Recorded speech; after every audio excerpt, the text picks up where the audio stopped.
श्राद्ध संभोजन। श्राद्ध भोज के लिए किसी ब्राह्मण ने एक बार एक बकरे की बलि चढ़ाने की तैयारी आरंभ की। उसके शिष्य बकरे को नदी में स्नान कराने ले गए। नहाने के समय बकरा एकाएक बड़ी जोर से हंसने लगा, फिर तत्काल दुख के आंसू बहाने लगा।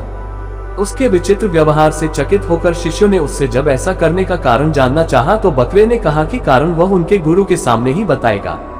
ब्राह्मण के सामने बकरे ने ये बतलाया कि वह भी कभी एक ब्राह्मण पुरोहित था और एक बार उसने भी एक बकरे की बलि चढ़ाई थी, जिसकी सजा वह आज तक पा रहा था। तब से 499 जन्मों में उसका गला काटा जा चुका था और अब उसका गले कटने की अंतिम बारी है। इस बार उसे एक बुरे कर्म का अंतिम दंड भुगतना था, इसलिए वह प्रसन्न होकर हंस रहा था, किंतु वह दुखी होकर इसलिए रोया था कि अगली बार से उस ब्राह्मण के भी सिर 500 बार काटे जाएंगे। ब्राह्मण ने उसकी बात को गंभीरता से लिया और उसके बलि की योजना स्थगित कर दी तथा अपने शिष्यों से उसे पूर्ण संरक्षण की आज्ञा दी।